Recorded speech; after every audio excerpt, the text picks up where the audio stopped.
Hey, what's up, everybody? Welcome to the live composing show. It is not Thursday, it's actually Tuesday, and it's not 12, it's 9 o'clock in the morning, at least here in Atlanta time.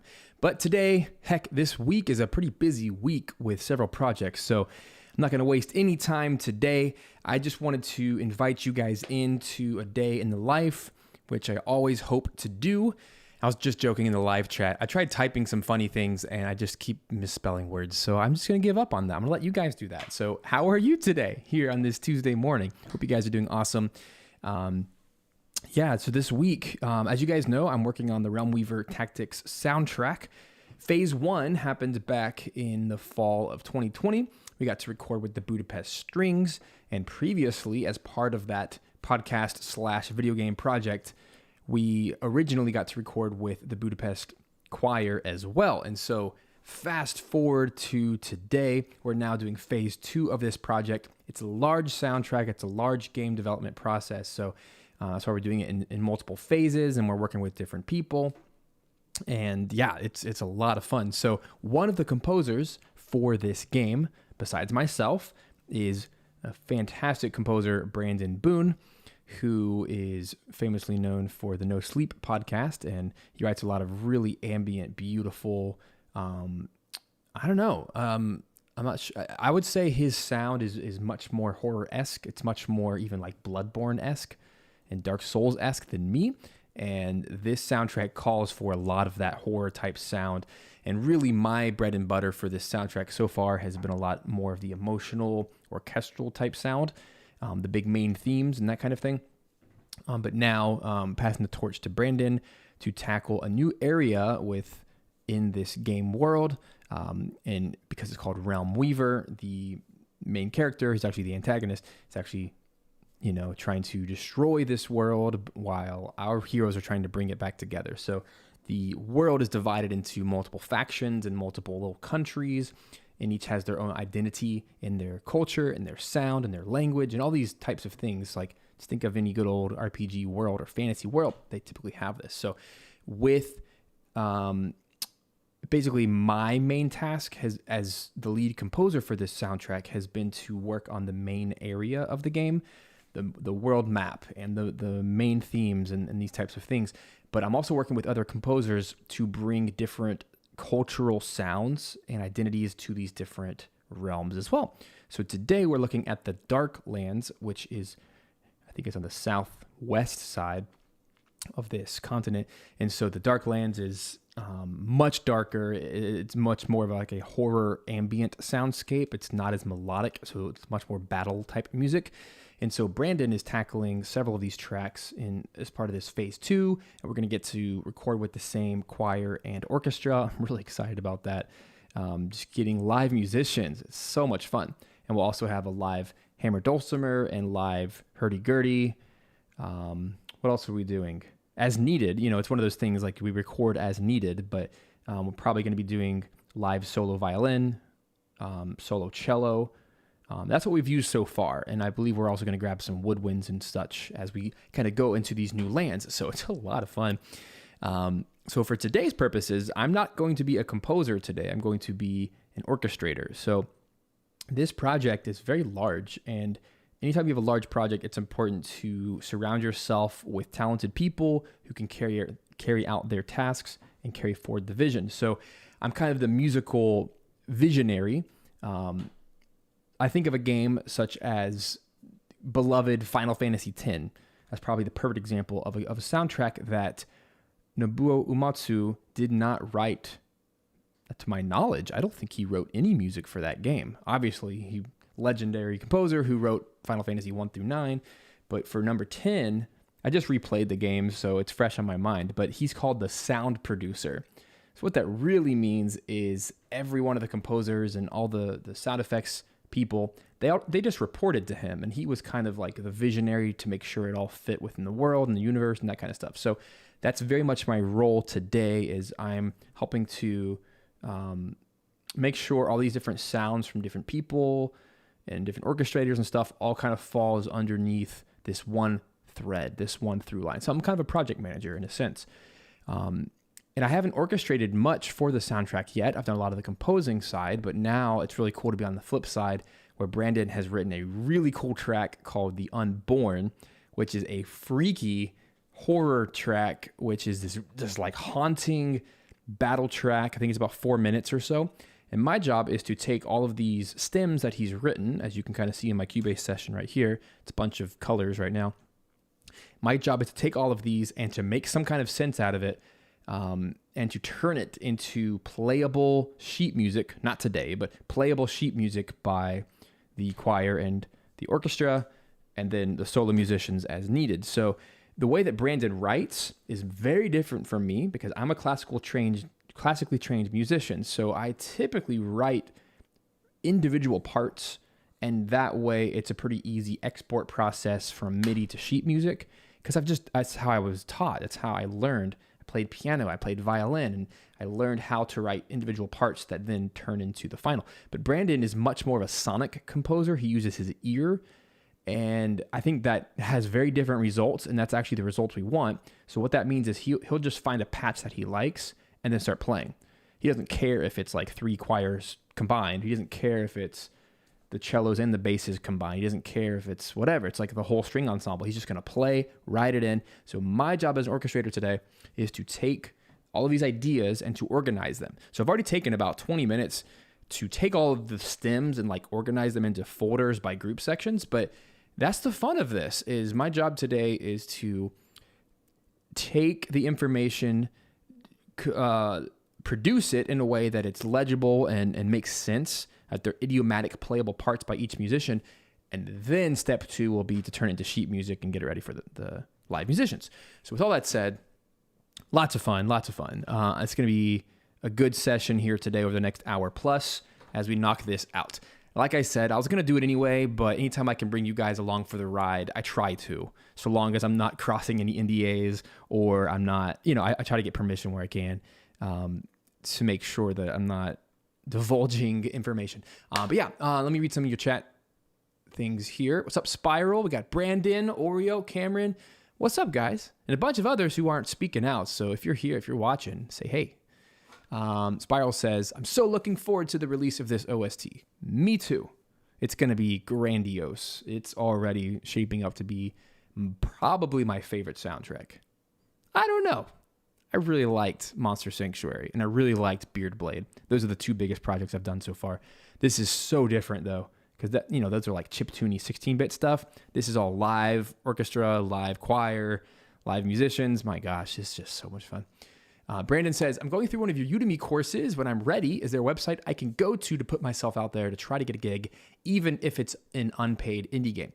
Brandon, I highly recommend you go spend $10, grab yourself Family First Composer, this book right here, and I literally go through step by step of how to move from education of like, you already know how to write music, now how to get paid to do it.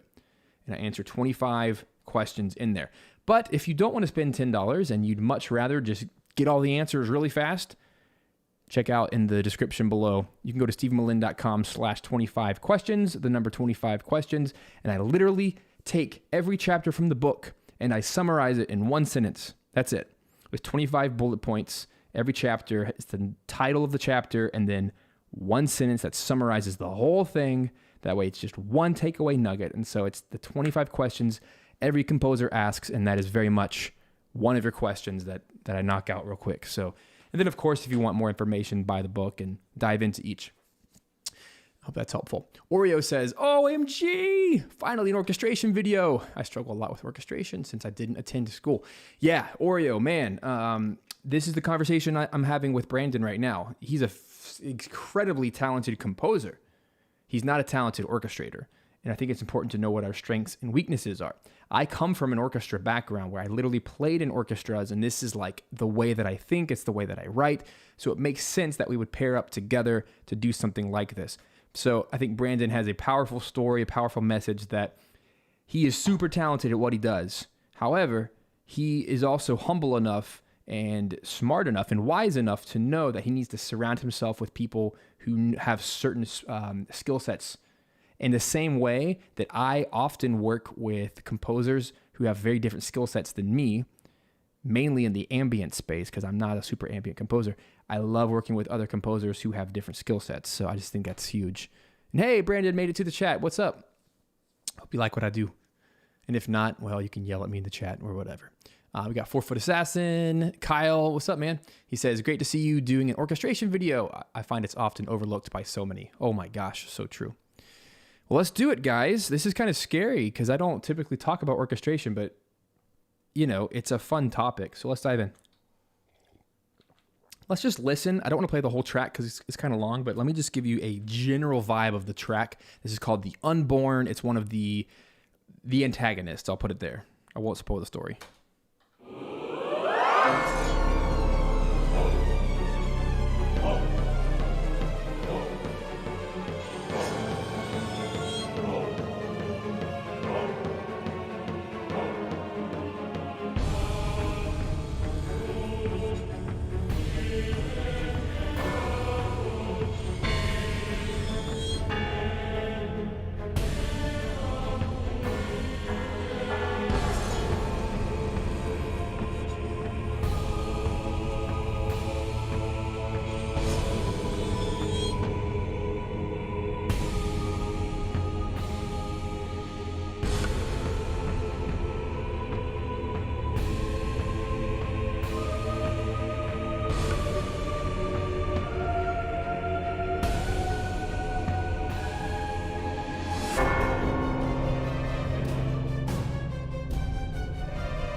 It's a super cool track. Let me fast forward to the spot that I like the best. We will have a real choir with real chanting and real words, so don't be totally thrown off by all the weird sounding blah, blah, blah, blah. But like right here, this part's really cool. I love this melody he wrote.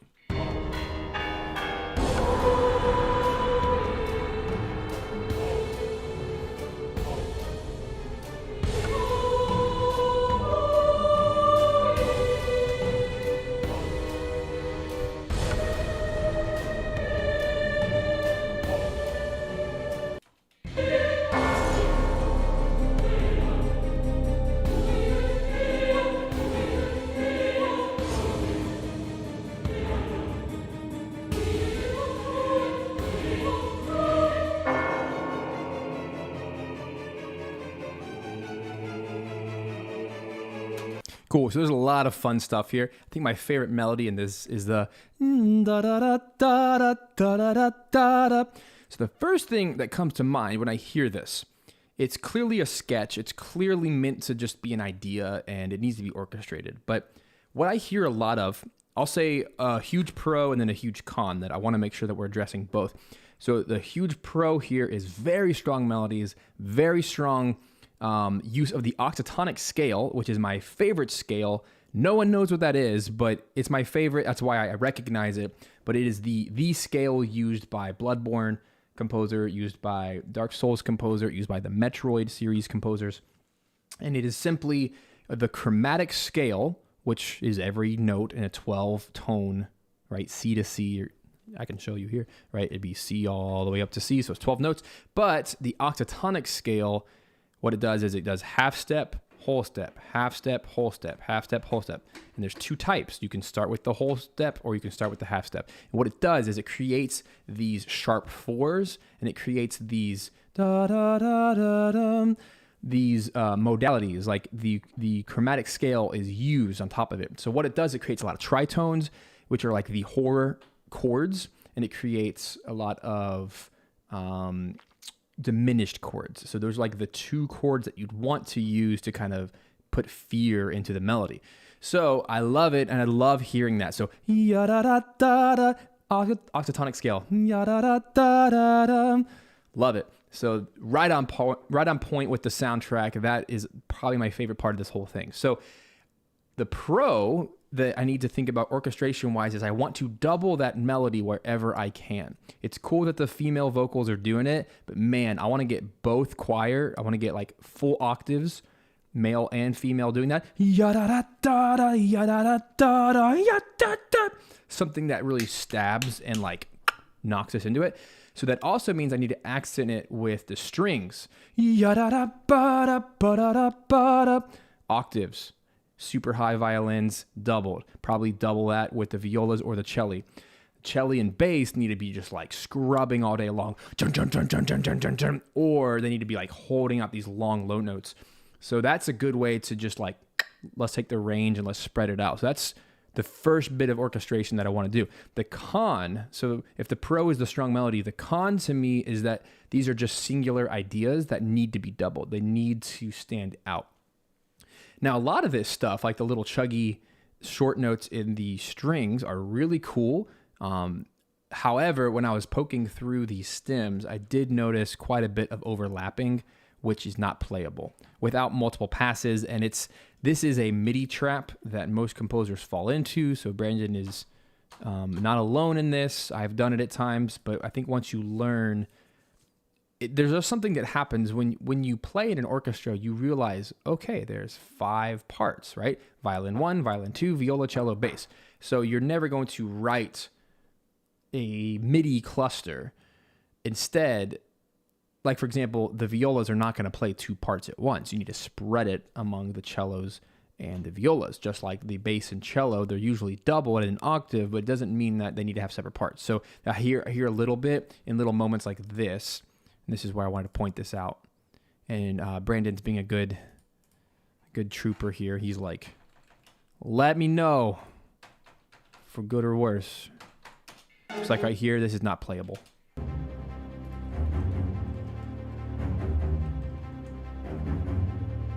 Sounds cool, but it's not playable because the bass can't do long notes and short notes at the same time. So, and that's fine. They don't need to, but I get the idea of what he wants. He wants these little chuggy chugs on top of the long. So it's just a matter of choosing, okay, if we have some kind of, busted.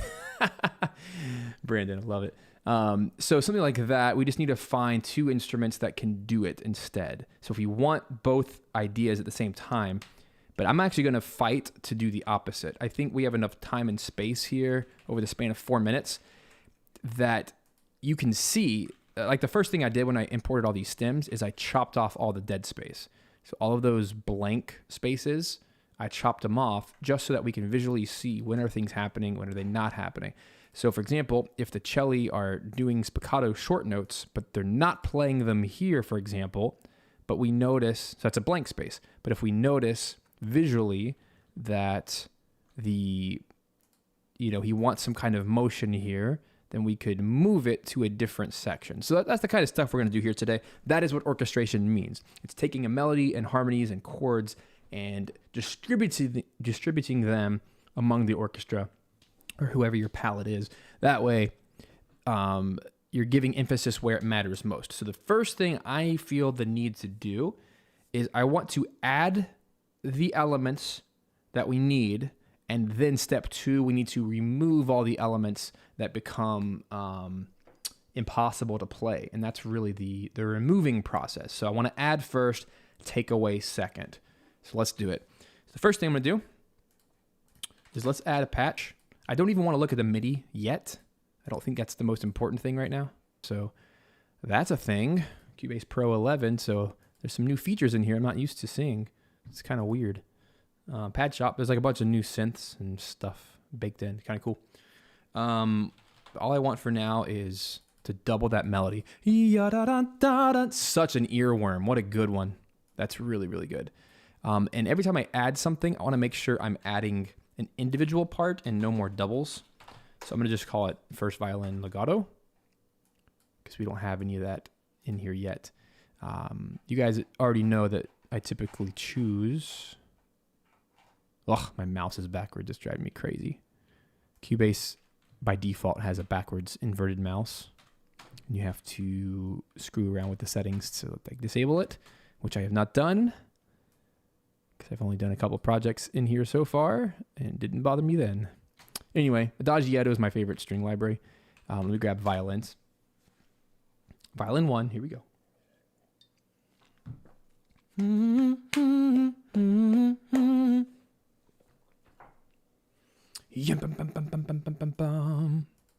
we go.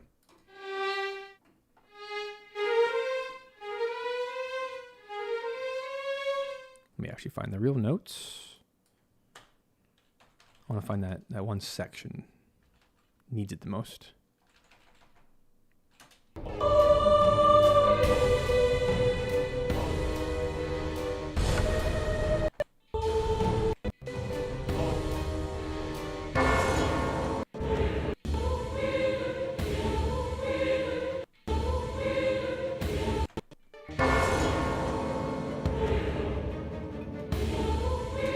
Brandon, I never even asked you what the tempo was for this stuff. I thought the MIDI would have brought it in. That's a shame. I need to know that. Let's see. It's something in that neighborhood. I can probably find it faster than you can tell me. Here's my little metronome.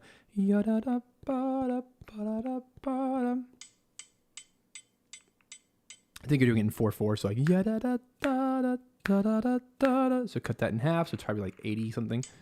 So let me try that first.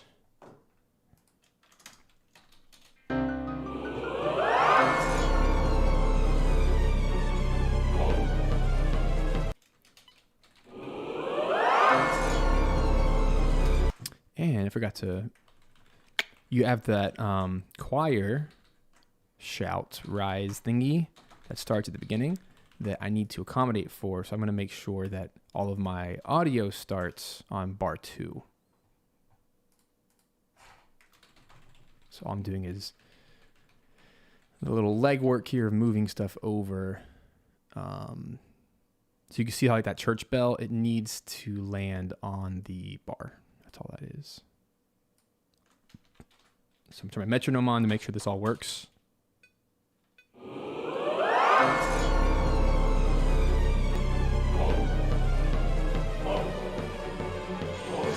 I think you're a little bit faster than 80. Ah, thanks. 144, he tells me.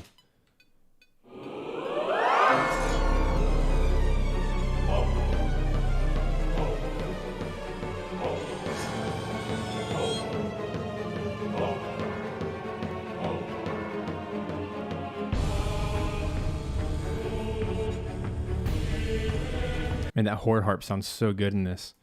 He's using horror harp from Simple Samples, which originated from this soundtrack, so that's cool.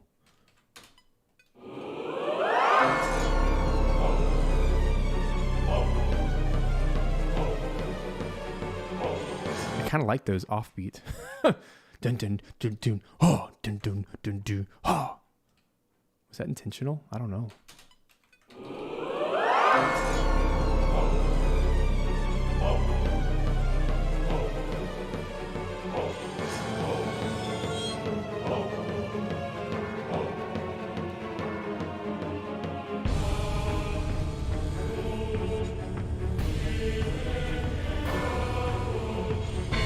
Hey, what's up? We got Full and Scholar Productions in the house.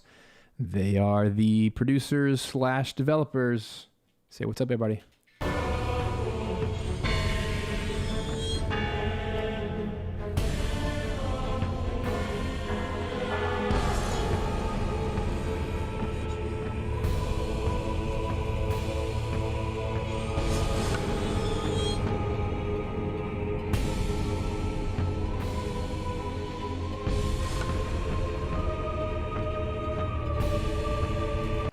Okay, cool. I'm going to like undo all of my movements because I got really messed up there. Okay. How about now? Now that I know what the actual tempo is. 144. Thanks, Brandon.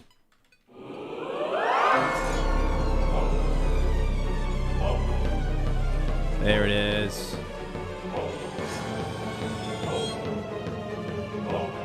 Cool. Now I can actually move forward.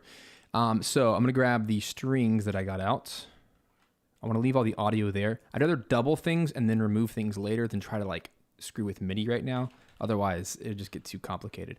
But I am going to use some kind of marker system here. So let me create a new marker track. These things are invaluable. I'm just going to call it sections. That way I know where on earth I am at any given time. And if I keep scrolling the wrong way, it's because the mouse is backwards and it's going to drive me crazy. All right, cool. So I'm gonna move all this up here. Really cool. All right, so we're gonna move some things. Let's do it up here. All right, so for my sections, basically want to get just a couple things in here. So this is like my little choir rise for the first bar. Bar 2 is clearly where it all starts, so I'll just call it the A section.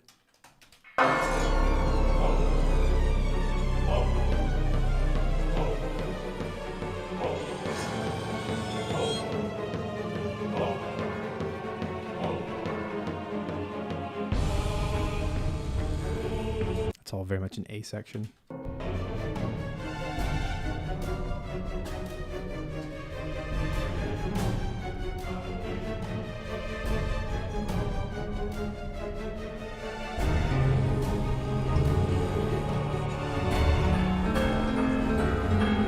Why are things so off now? Weird. You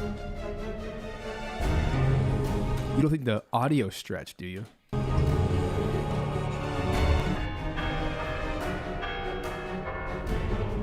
Oh.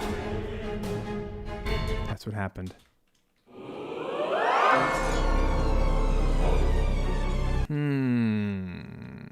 Any Cubase masters know how to not stretch audio if I change my tempo? That's a huge deal. Maybe it's like audio warp or something. That's crazy.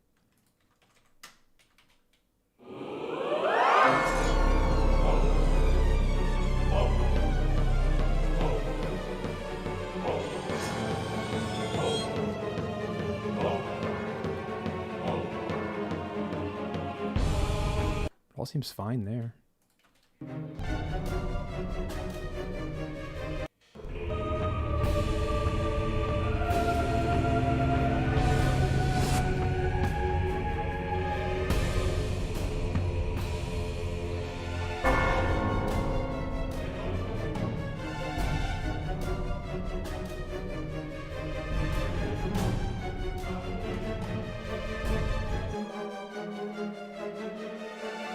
Yeah, this is totally screwed up. Great. Oh, lordy, lordy, lordy. After all that, right? I don't even know what a quick fix is.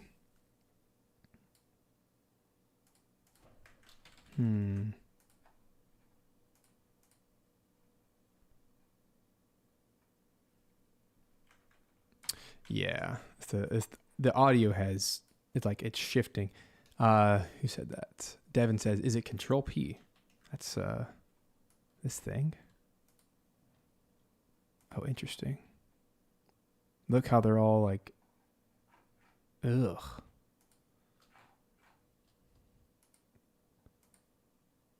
What does that even mean? Ah, see, yeah, I did it.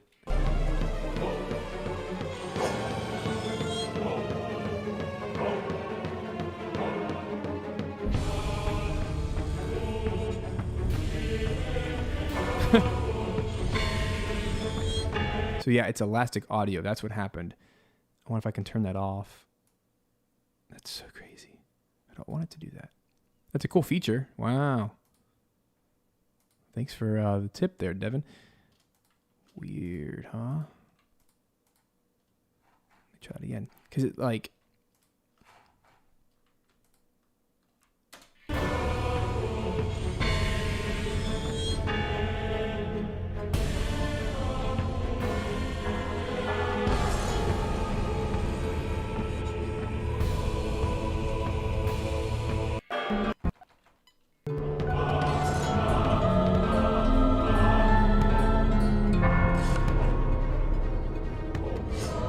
It's like it does it for some of them, but not others.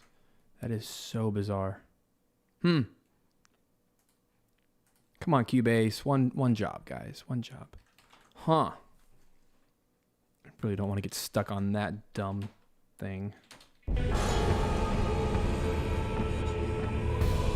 Never in a million years that I think I'd have to set my tempo before.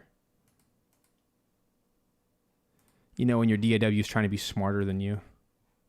It's like, I know best for what you need.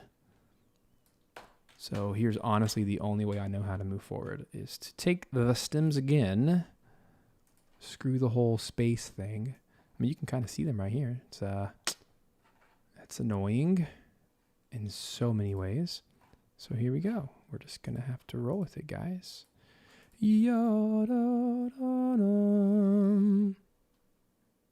Turn off music mode. What's that? What is this? Why is that a thing? Gosh, you're gonna make me learn something today. Oh, come on, guys.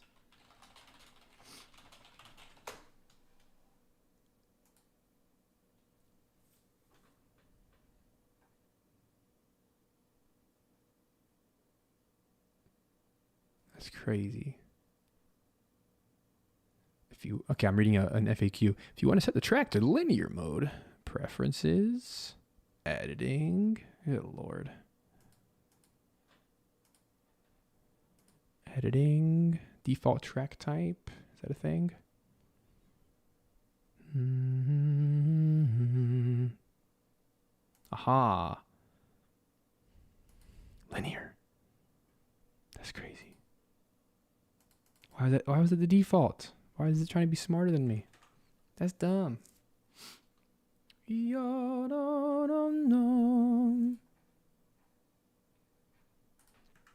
All right, so you're saying this thing. You're like, turn off musical mode. Is that here? Well, there's all the stuff back before I get too crazy here. Yeah, I mean, this is the musical mode. I turned them all off, but it doesn't seem to...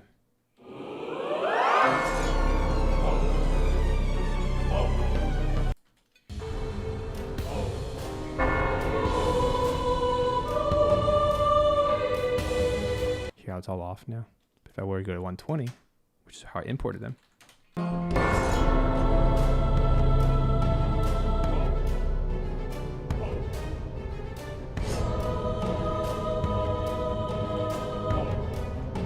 Garbage, huh? That's so dumb.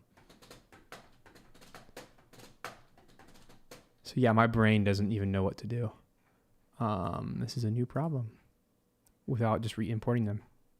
So I think for my sanity, ugh, that's the worst. One day I'll learn how to do things properly, but until then, I have to figure out something that's actually going to work. So, yeah. For now, I'm literally just going to take all the tracks and drag them in like this, if it'll let me. And now it's like yelling at me. How about that? Yeah, so there we go. There's all the tracks. You can see what I'm working with here.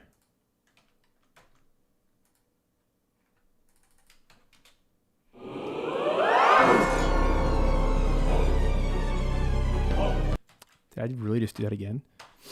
Hold up. Okay, set the tempo, 144. Then import all the things.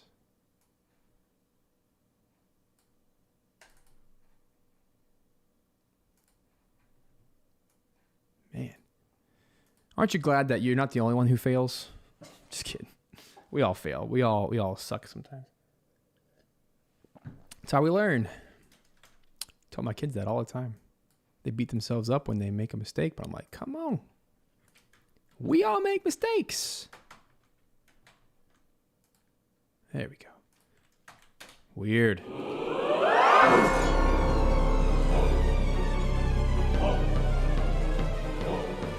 I can live with that. Brandon Boone, can we live with this? I can live with that. We're just going to leave everything down there for now. All the tracks. Now that I've listened to it enough, it's fine. It's fine. We got the tempo. But now the main thing was... Brandon. I'll tell you what, guys. Oh gosh, now my keyboard doesn't work. What the heck? What is going on? No. How about now? Okay, good. Oh, Lord have mercy on my soul. Welcome to the live composing show where anything can happen.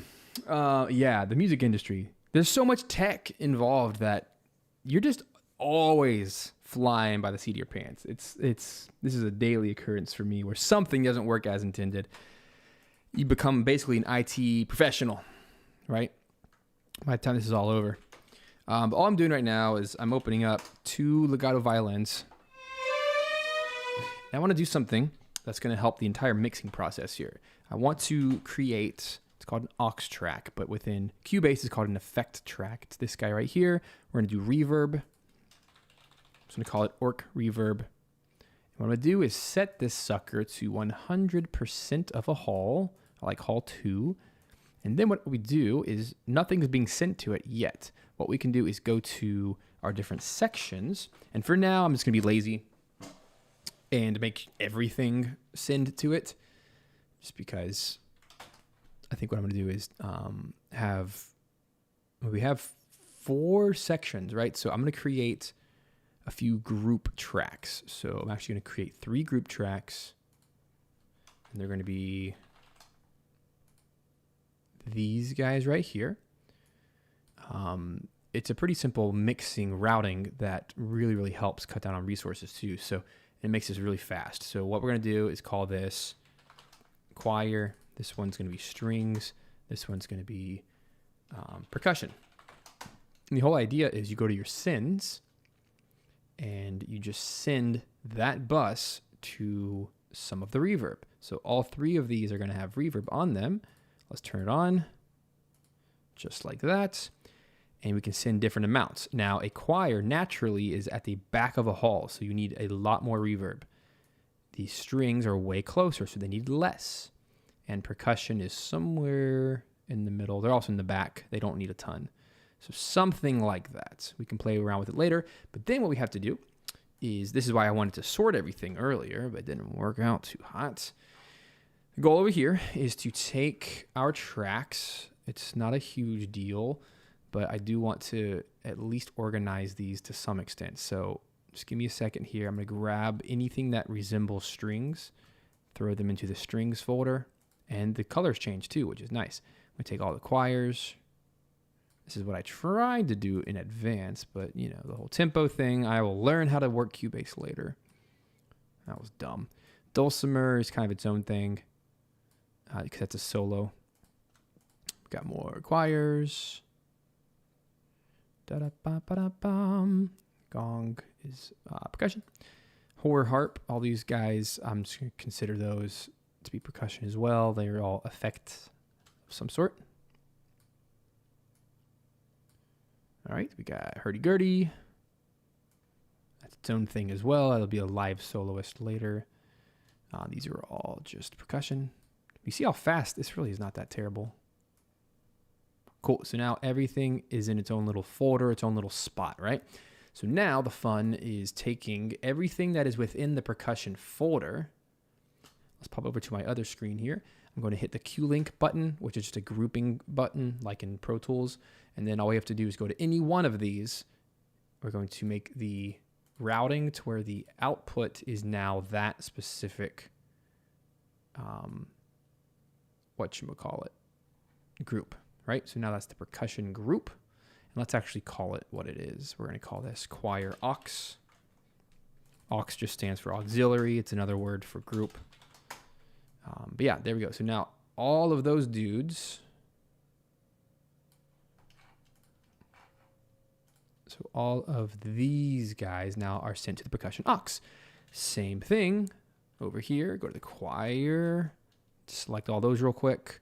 Put all of those to the choir aux. And now I'll do it one more time. Just select all the strings. Make them go to the strings. And now everything forevermore for the rest of this session will be routed to that orchestral reverb based on these 3 right here. And automatically, let's just play the track without doing anything else. It's going to sound way better.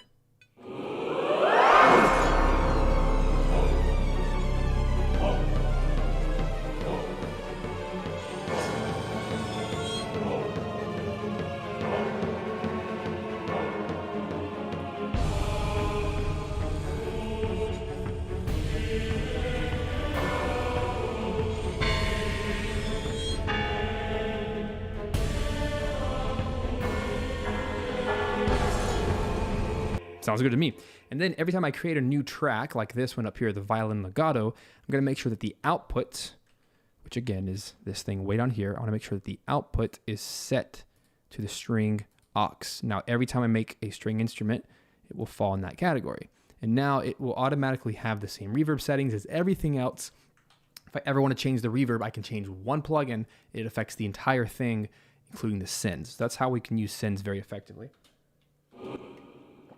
All that to say, holy crap, let's do this thing, right? So the first thing I did earlier without screwing up all the tempo stuff. Oops, these guys are all in the wrong spots. Oopsies. Let me hide these tracks. So it sounded weird because some of these were not actually in folders. My bad. Just a second.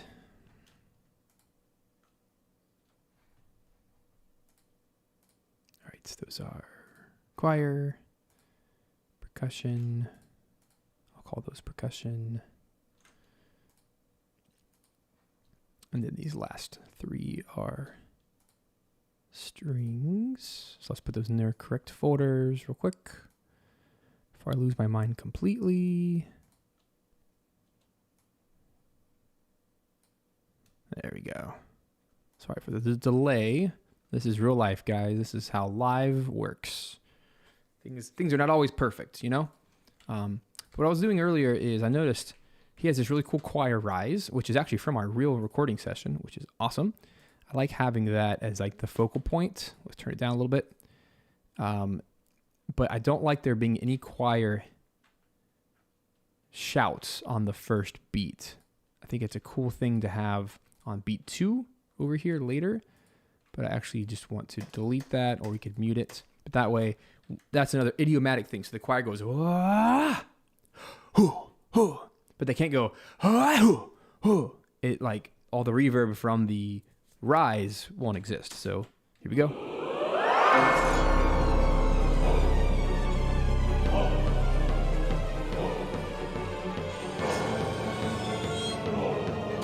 Cool. Now we can actually do some work now that everything's properly set up. So down here, I wanted to find that B section.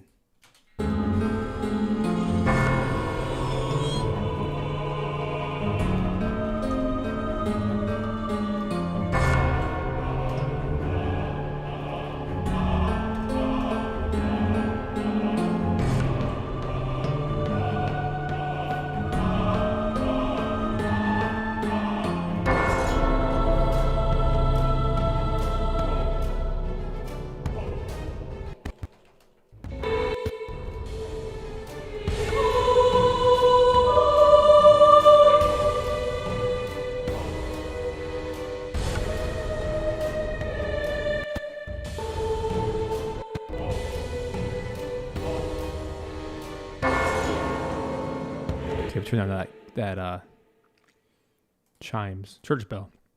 Way too loud.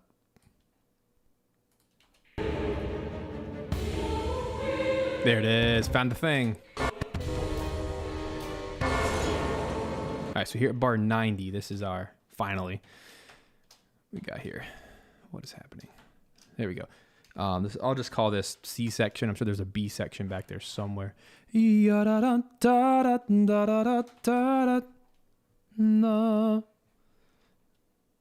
did it go? Did I kill that?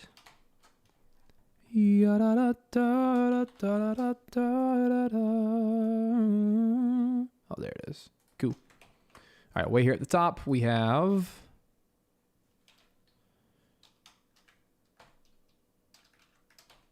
Man, my key commands. Come on now. There we go. I want to make sure this little ID marker is turned off. There we are. Cool. Time to play. So I just want to double this melody.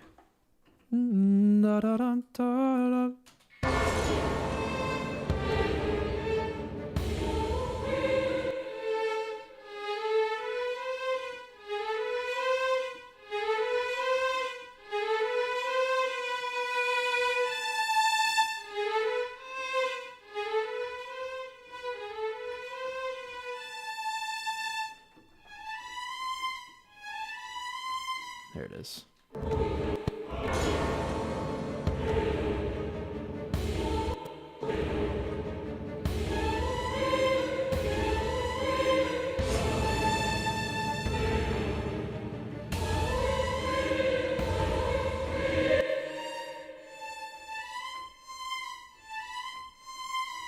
It's a cool line. Love it.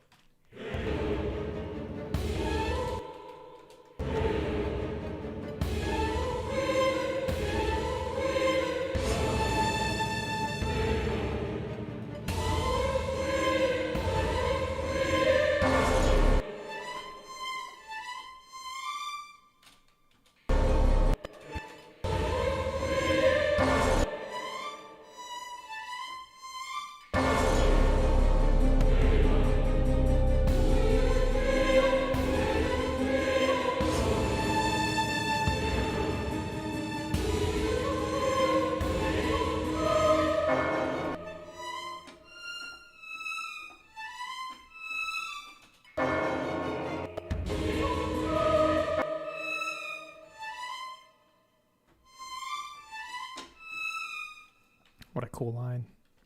So yeah, that needs to be doubled.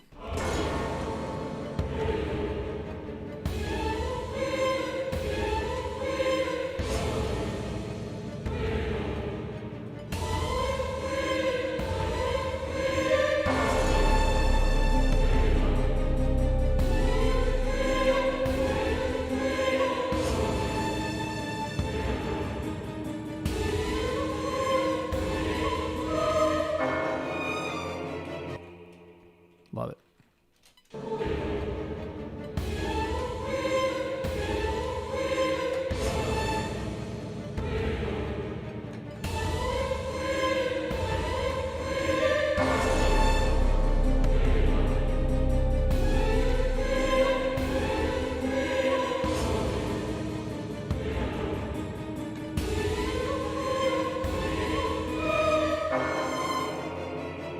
Cool, and that actually works perfectly for the strings to go da da da da da dun dun dun dun dun dun dun dun. So that's cool.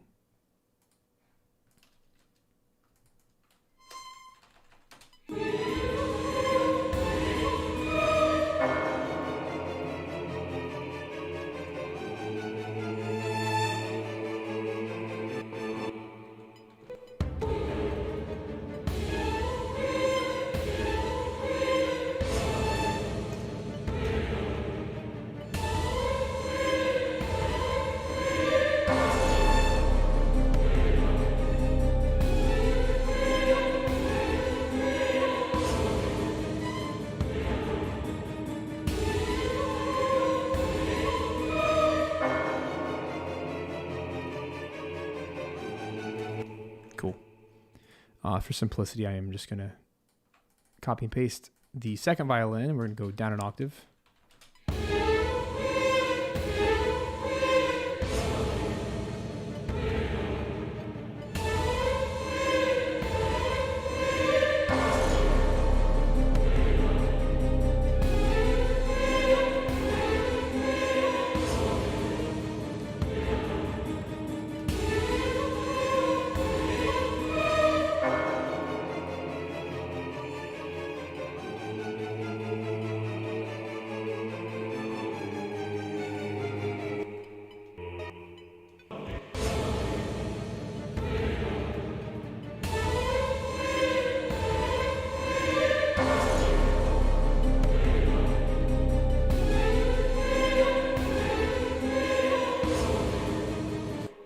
Great question from Fool and Scholar asking, how do you internally decide these vocals should be Oz versus let's give these ones lyrics? I think anything that is moving, ya da da da da, those should all be words, you know. Pick some Latin words, whatever. I know we're gonna probably use a real language, but di ro mi fi ha nu va da da da, whatever. Like it makes sense that it's a moving line, but anything that's meant to be background,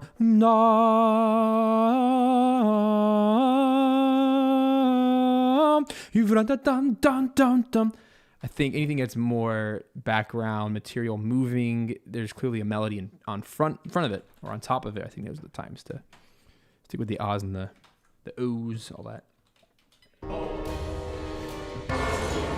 to make sure we get some strong hurdy-gurdy in here too. So let me grab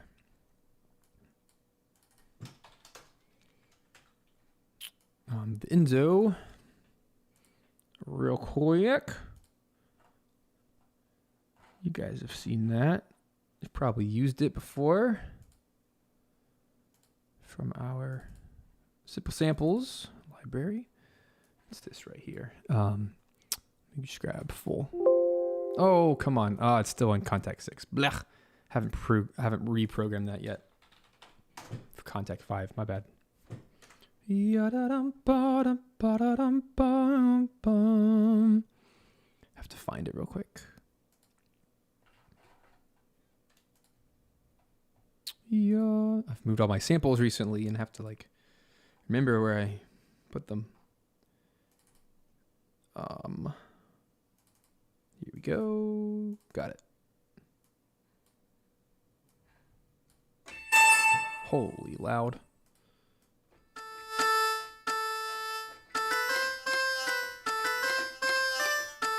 I think it needs to be doubled with the hurdy-gurdy.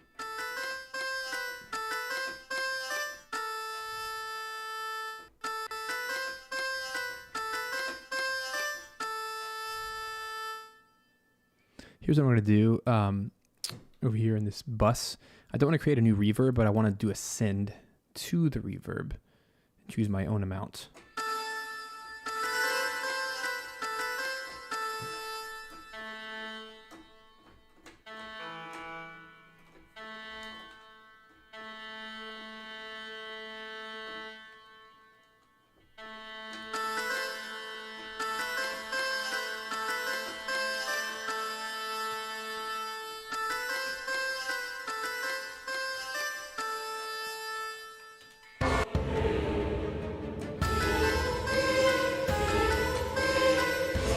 That's cool.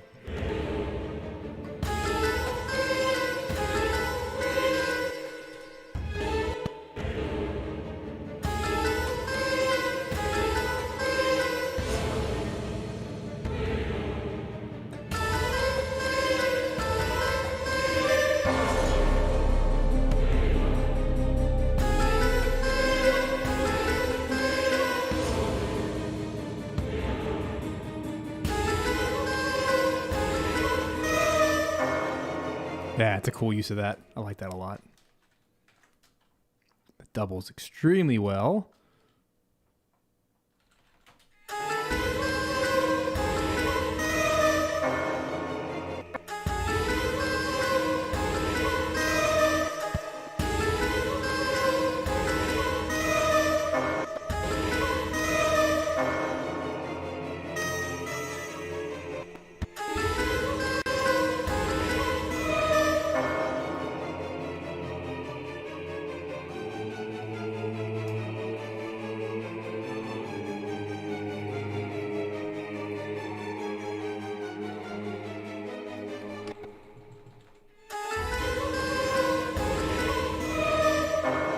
Hurdy-gurdy can get very tinny very fast, so I like to put a little bit of a EQ on it.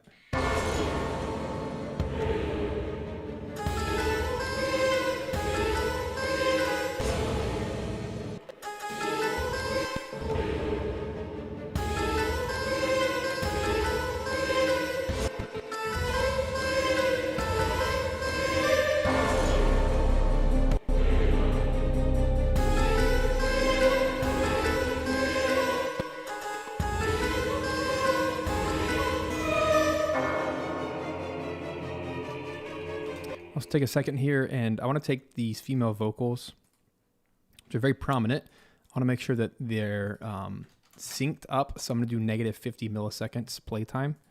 That way they're always on beat. I did that with the violins, and that seemed to help.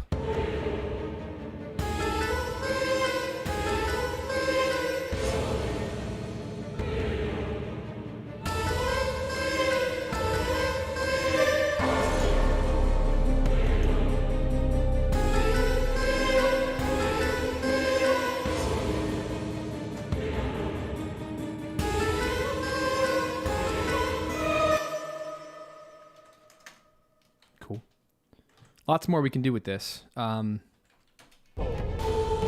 Go ahead and grab a hammered dulcimer as well. We know that that's coming. I love what Brandon's already done with this. I want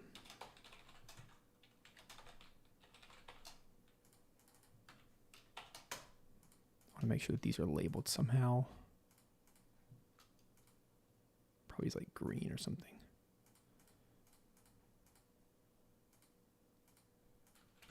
Oh, I don't accidentally think that they're mine. All right, cool. So let me pull up in the hammered dulcimer as well.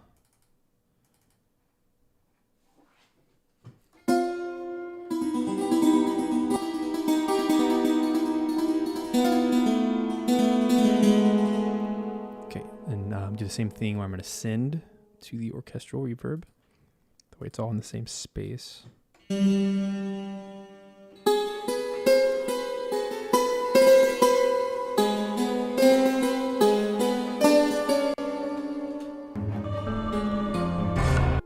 All right, so during this section, we're doing this.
I want to experiment both ways. I like what he already has. It's kind of outlining the chord in the background, but I want to also try just doubling the melody as well. But with like a little tremolo.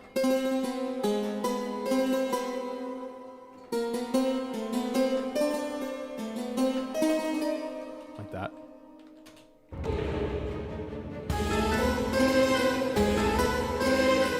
Anything we can do to help spice up the melody.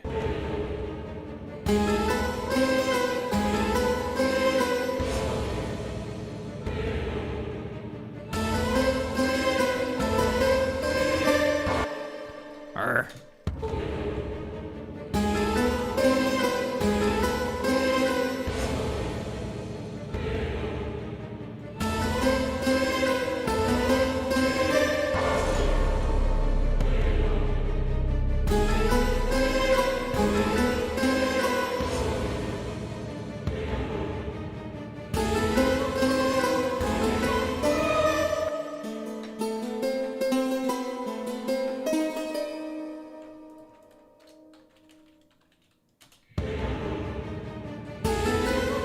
What are the notes?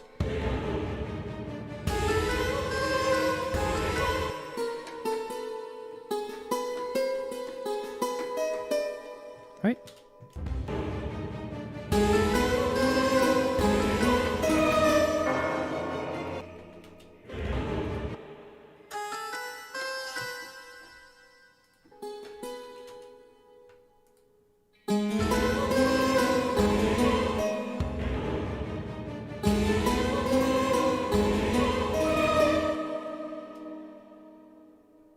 Don't want to mess that up. It's so good.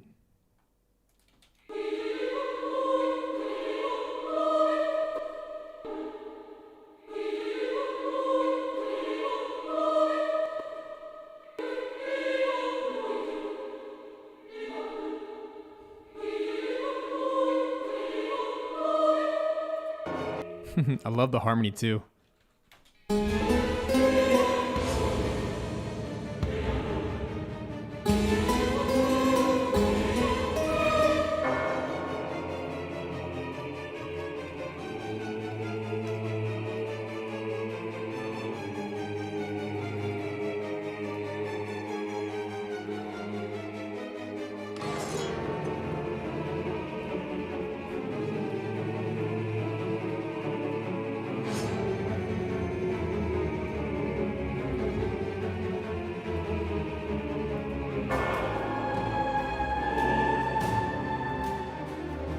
So cool. Awesome job, Brandon. I freaking love this track.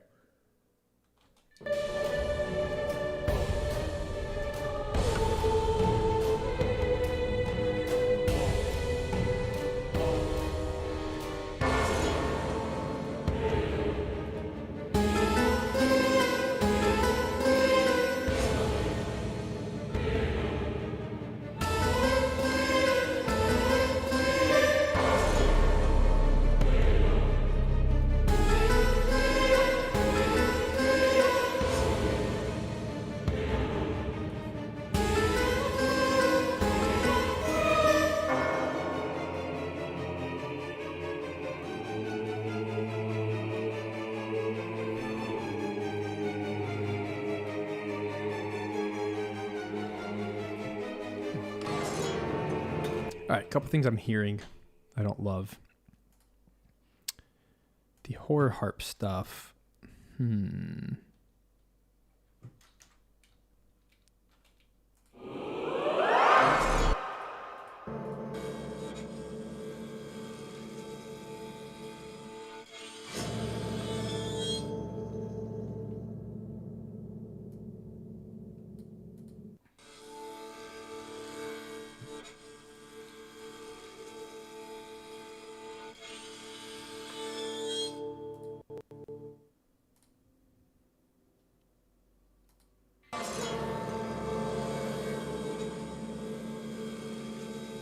Let me give them their own reverb source.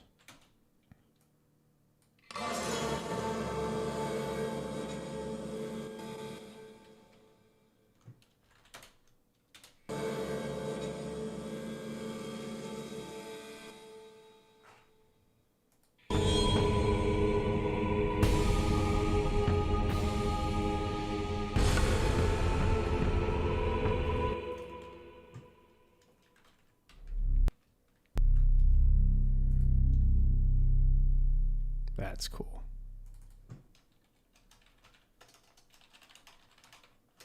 It's basically a synth bass at that point.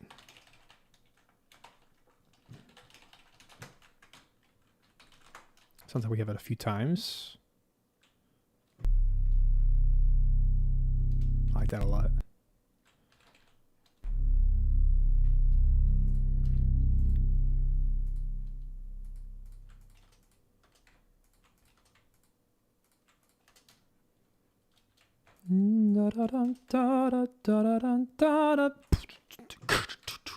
So the percussion is something that we're not going to do live. I feel like this percussion needs a lot more going on. So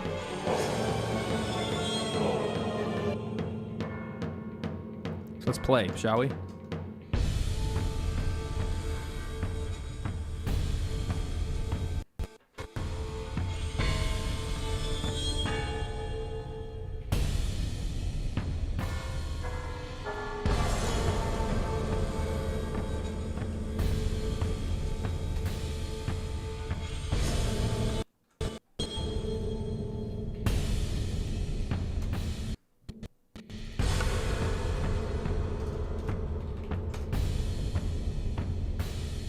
About to add my 3 favorite percussion engines here. They're all from Damage. Or no, just one's from Damage. The first, you guys probably see me use these a lot, but these just help so much. First is Armageddon Ensemble.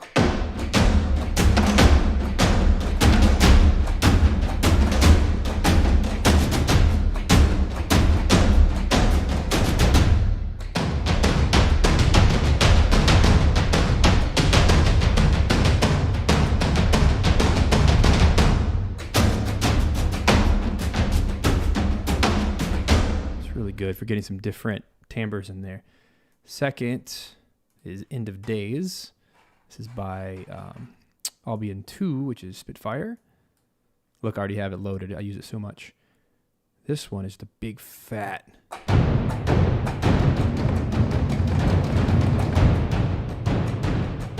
Big low drum. And then Easter Island from the same pack.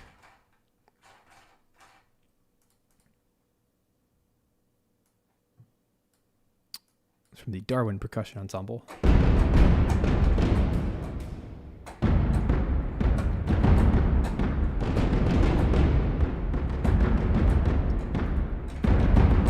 Mix those things together, you have yourself a whopping sound to add on top of that.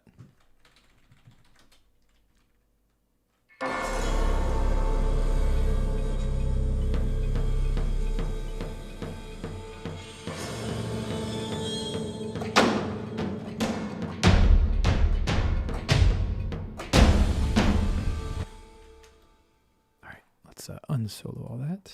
Let's see how this might fit.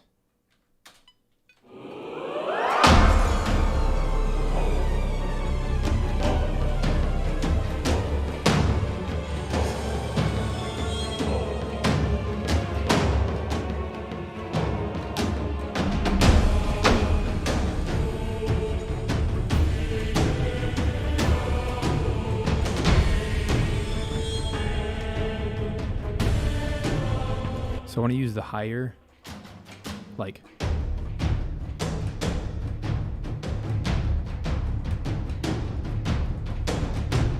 try to get some like triplet feels in there to kind of match what the strings are doing.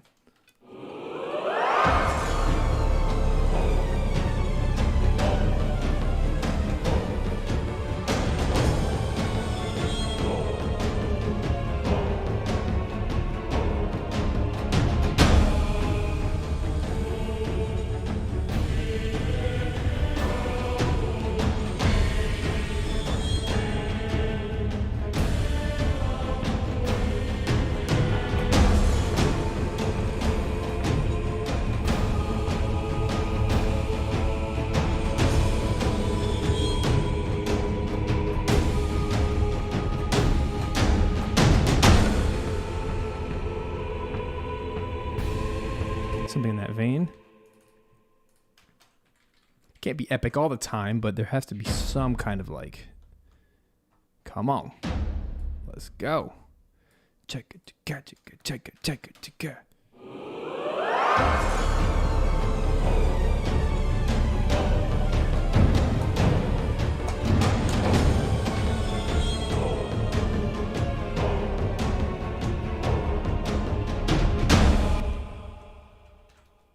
Actually, not going to quantize that.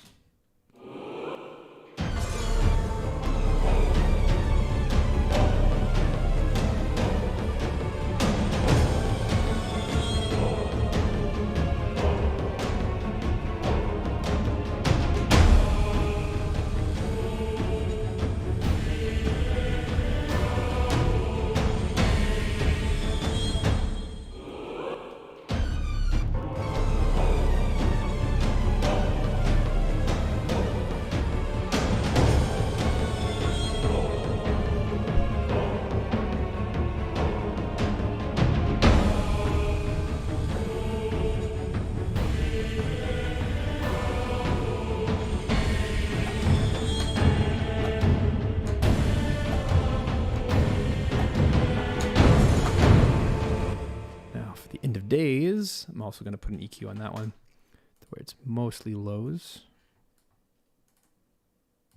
Like that.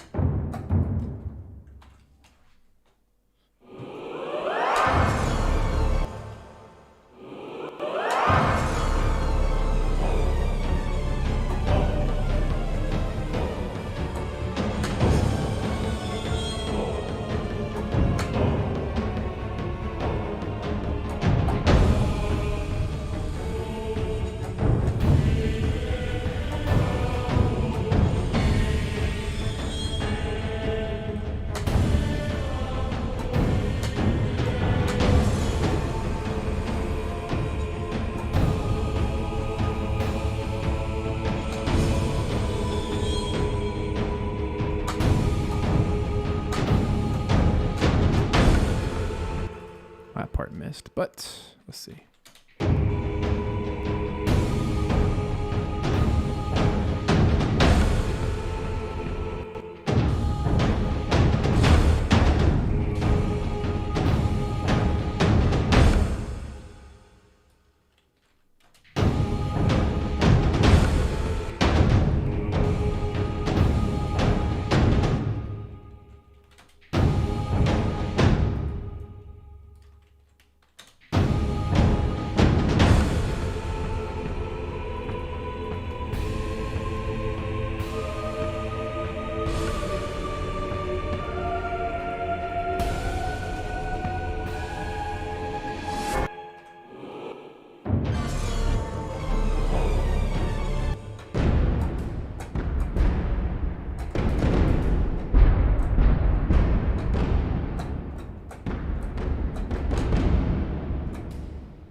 All right, so that's clearly a B section here. And we're kind of throwing a lot at here. I think I just stopped too early. Because clearly there's a section change here with all the percussion, so I think that's the spot we have to get to.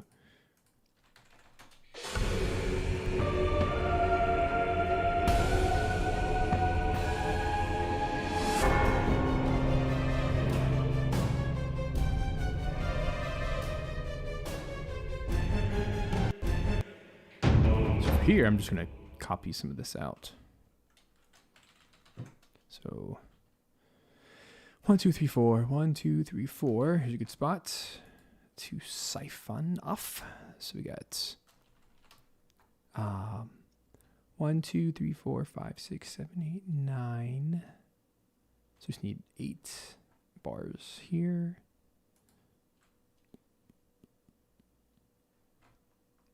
Steal some material there. Let's get it over here. All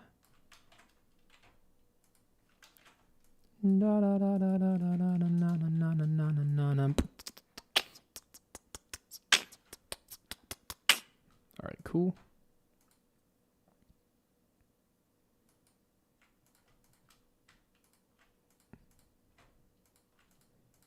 Let's do a little bit of copy paste work here so it all flows.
Okay, so that's another section change there.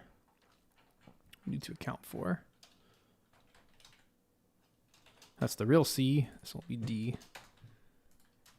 Cool. So I want to make sure that these have different types of motion. So they're not all the same.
so cool.